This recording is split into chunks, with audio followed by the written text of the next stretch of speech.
በዚህ ፊልም መጀመሪያ ላይ ስለ አንድ የሁለተኛ ደረጃ ትምህርት ቤት በድምፅ ትረካ ይነገራል። ይህ ትምህርት ቤት ላለፉት 2 ዓመታት ጉልበተኝነትን ከስሩ ለማጥፋት ሽልማቶችን ሲቀበል ቆይቷል። በትምህርት ቤቱ ያለው ሁኔታ በጣም ሰላማዊ ይመስላል። ተማሪዎችም በጣም ደስተኞች ናቸው። ነገር ግን ይህ ትምህርት ቤት ከውጭ እንደሚታየው በውስጡ ምንም ሰላም የለም። በዚያው ቅጽበት አንድ መኪና ትምህርት ቤቱ ውስጥ ከብቶ ቆመ። በሩን ለመክፈትም አንድ ልጅ ቀድሞ ተዘጋጅቶ ነበር። ከመኪናው ውስጥ ኪም የሚባል እጅግ በጣም ትዕቢተኛና ሀብታም ልጅ ወረደ። እሱ በትምህርት ቤቱ ውስጥ አንድም ሕግ የማያከብር ብቸኛው ተማሪ ነበር። በትምህርት ቤቱ ውስጥ ከጓደኞቹ ጋር በመሆን የሌሎችን ልጆች መብት የሚጋፋና የሚያጉላላ እሱ ብቻ ነበር። እሱና ጓደኞቹ ትምህርት ቤት እንደደረሱ ለረጅም ጊዜ ሲያስቸግሩት የነበረውን ዮሐን የተባለውን ልጅ ያዙት። የኪም ጓደኛ ራሱን እስኪስት ድረስ የዮሐንን አንገት ጨምድዶ ይዞት ነበር። በሚቀጥለው ቀን በኪም ትዕዛዝ ጓደኞቹ ዮሐንን ያዙትና ጨዋታ መጫወት ጀመሩ። በጨዋታው ዮሐን በተደጋጋሚ ይሸነፍ ነበር። በተሸነፈ ቁጥርም የኪም ጓደኛ የሆነችው ሴት በጥፊ ትመታው ነበር። የጥፊው ድምፅ ለመላው ትምህርት ቤቱ ይሰማ ነበር። ኪም ይህን ሁሉ የሚያደርገው ለራሱ ደስታ ብቻ ነበር። አሁን እሱ ይህን ሁሉ በግልጽ ሲያደርግ ለምን ትምህርት ቤቱ አያግደውም የሚል ጥያቄ ይፈጥርባቸው ይሆናል። ማንም ሊያግደው ያልቻለበት ምክንያት የቤተሰቡ ግንኙነት በጣም ጠንካራ ስለሆነና ቤተሰቦቹ ለትምህርት ቤቱ የገንዘብ ድጋፍ ስላደረጉ ነው። በተጨማሪም አባቱ ፖሊስ ሲሆን እናቱ ደግሞ ጠበቃ ነበረች። በዚህ ምክንያት ማንም ምንም ሊለው አይችልም ነበር። ማንም ሊናገረው ቢሞክር ተደብድቦ ከትምህርት ቤት ይባረር ነበር። ከጥቂት ቀናት በኋላ ሃን የተባለች በጣም ቆንጆ መምህር ወደ ትምህርት ቤት መጣች። እሷ ለ3 ወራት ብቻ የተላከች እንግዳ መምህር ነበረች። ነገር ግን መምህር መሆን የልጅነት ህልሟ ስለነበር በትምህርት ቤቱ ቋሚ ሆና መቀጠር ትፈልጋለች።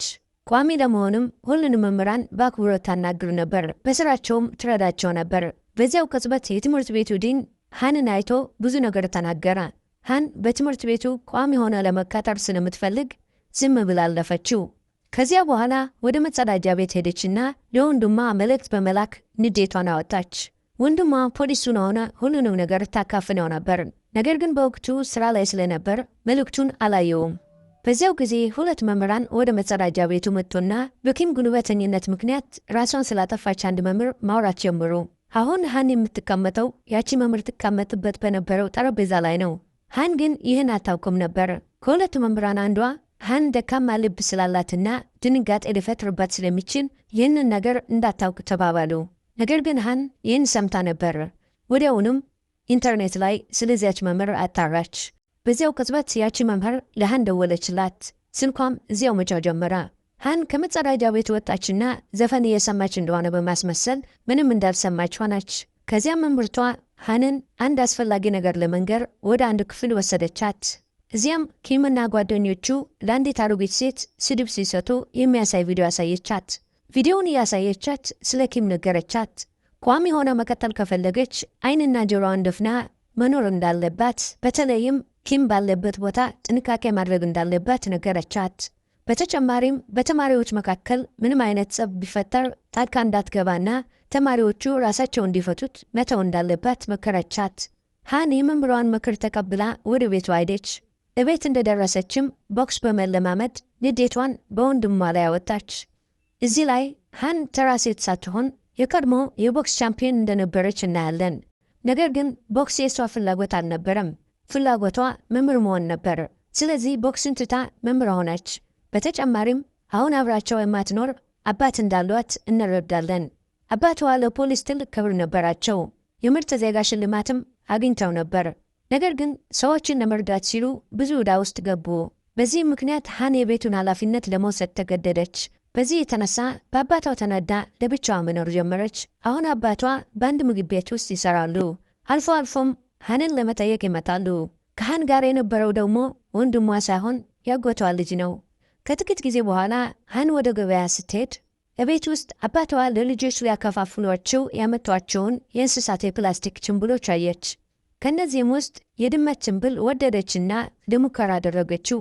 ወደ ገበያ ስትሄድ በቪዲዮ ላይ ያየቻትን በኪም የተሰደበችውን አሮጊት ሴት አየች። አሮጊቷ የሚበላ ነገር ትሸጥ ነበር። ሃን ታዝንላትና ገንዘብ ሰጥታት ያሉትን ነገሮች በሙሉ ገዛቻት። በሚቀጥለው ቀን ሃን ወደ ትምህርት ቤት ሄደች። ይህ ልጆችን ለማስተማር የመጀመሪያ ቀኗ ስለነበር በጣም ተደስታ ነበር። አስተምራ እንደጨረሰችና ትምህርት ቤቱ ሲለቀቅ ኪም በአንድ ተማሪ ጭንቅላት ላይ ጥቁር ፌስታል አጥልቆ ሲያስቸግረው አየች። ይህ ልጅ የዚያች አሮጊት ሴት የልጅ ልጅ የሆነው ቹን ነበር። ኪም ቹንን ሲያስጨንቀው ስታይ ልትረዳው አሰበች። ነገር ግን የመምህሯን ምክር አስታወሰችና ራሷን ገታች። እዚያው ቅጽበት ኪም ቹንን በኃይል ሊመታው ሲል ተመለከተች። ይህ ቹንን ክፉኛ ሊጎዳው ይችላል። ሃን ቹንን ለማዳን ስትል ሳታስበው በመሃል ገብታ እንደተሰናከለች በማስመሰል የኪምን እግር በቡጢ መታችው። እሷም ወደቀች። ሃን እንደወደቀች ኪም ፊት ሆን ብላ ያላደረገችውና በአጋጣሚ የተፈጠረ አስመሰለች። ከዚያም ሁሉም ጥፋት የቹን እንደሆነ አድርጋ ኪም ፊት ቹንን መቆጣት ጀመረች። ቆይታም ቹንን ከዚያ አባረረችው። ከዚያም ለኪም በጣም በፍቅርና በትህትና ጉዳት እንደደረሰበት ጠየቀችውና ሄደች። እሷ እንደሄደች ኪም ንዴቱን በጓደኞቹ ላይ አወጣ። በሚቀጥለው ቀን ቹን ሃንን ለማናገር ወደ ክፍል ጠራት። እርዳታም ጠየቃት። ካረዳችው ራሱን እንደሚያጠፋ ነገራት። ከጥቂት ቀናት በፊት ለፖሊስ አቤት ቢልም ምንም እርምጃ አልተወሰደም ነበር። ለትምህርት ቤቱ ርዕሰ መምህር ቢናገርም ትምህርት ቤት እንዲቀይር መከሩት። በዚህ ምክንያት ከሃን ውጪ የሚተማመንበት ሰው አልነበረውም። ሃን ይህን ስትሰማ እንዴት ልትረዳው እንደምትችል በልቡ አሰበች። እሷን ፈርታለች። ስራዋን ማዳን ትፈልጋለች። ሃንም የርዕሰ መምህሩን ምክር ሰምቶ ትምህርት ቤት እንዲቀይር መከረችው። ቹን ግን ትምህርት ቤት መልቀቅ አለበት። ጥፋቱ ምን እንደሆነ ጠየቃ። ሃን ግራ ስለገባት ቹንን ለመርዳት ያችን መምህር አማከረቻት። መምህሯ ግን ስለ ቹን ሳይሆን ስለ ራሷ እንድትጨነቅ መከረቻት። ሃን ንግግሩን አቋረጠች። በሚቀጥለው ቅጽበት መምህራኑ የኪም እናት ለትምህርት ቤቱ በሰጡት ሽልማት ምክንያት ግብዣ ላይ ነበሩ። ሃን በንዴት ኬኩን አልበላችውም፣ ግን ቤት ስትደርስ በራብ ምክንያት በላችው። ሃን ቦክስ በምትጫወትበት ጊዜ ልታቋረጥ ስትል አባቷ ያለውትን አስታወሰች። አባቷ የሱ ልጅ ስለሆነች በቀላሉ እጅ መስጠት እንደሌለባት ነግረዋት ነበር። ይህንን በማስታወስ ለኦንላይን ትምህርት ኮሚቴ በኪም ላይ ክስ አቀረበች። በሚቀጥለው ቀን ኪምን በፍቅር እያናገረችው ጉልበተኝነት እንዲያቆም ነገረችው። ኪም ተናዶ ሊመታት ሲል ራሱን ተቆጣጠረ። ሃን ሄደች። ወዲያውም አንድ ሰው ለትምህርት ኮሚቴው ሪፖርት እንዳደረገ በመምህራኑ ዘንድ ታወቀ። በዚህ ምክንያት ሌላ የቅንጦት መኪና ወደ ትምህርት ቤት መጣች። ሁሉም ሊያያት ተሰበሰበ። የመጣችው የኪም እናት ከጠበቃዋ ጋር ነበረች። ልጇ ላይ ያመለከተው ማን እንደሆነ ለማወቅ ነበር የመጣችው። ትምህርት ቤት እንደገባች መምህራኑን በንቀት ያመለከተውን ሰው ማንነት ጠየቀች። መምህራኑ ግን ማን እንደሆነ አያውቁም ነበር። የሴትየዋ ስድብ ሲበዛ ሃን ራሷን እንዳመለከተች ታምናለች። ኪም እና ቹል እያዩ ሃን ተንበርክካ ይቅርታ ጠየቀች። ሴትየዋም ሃን ከትምህርት ቤት እንድትባረር ለዲኑ ነገረችው። ነገር ግን ኪም ራሱ ሃንን ጉልበተኛ ሊያደርጋት ስለፈለገ ዲኑን እንዳያባረራት ነገረው። ትምህርት ካለቀ በኋላ ሃን ይህን ለወንድሟ ነገረችውና ለኪም ላይ ክስ እንድትመሰረት ጠየቀችው። ወንድሟ ግን በቂ ማስረጃ ስለሌለ ቅጣት ማሰጠት ከባድ እንደሆነ ይነግራታል። እየተነጋገሩ ሲሄዱ የሃን አባት መንገድ ላይ ያገኟቸው። ሃንን ለማናገር ቢሞክሩም ሃን አልሰማ ትለዋለች። ሃን ወደ አንድ ካፌ ሄደች። ኪም ከጓደኞቹ ጋር እዚያው መጣ። ኪም በግድ ሃንን እቅፉ ላይ አስቀምጦ በሰው ፊት አዋረዳት። እንደገና እንደዚህ አይነት ስህተት ከሰራች እንደማይተዋት ዝቶ ሄደ።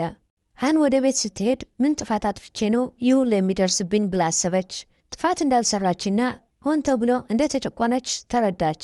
ይህን እያሰበች ሳለ መንገድ ላይ አንድ ሰው ያለ ምክንያት ሰደባት። ሃን ለጥያቄዎቿ መልስ ስላገኘች ያንን ሰው የመጀመሪያውን ትምህርት ሰጠችው። ከዚያም ኪምን ለማስተማር ኪም ጓደኞቹ ጋር ወደሚጫወትበት ሜዳ ሄደች።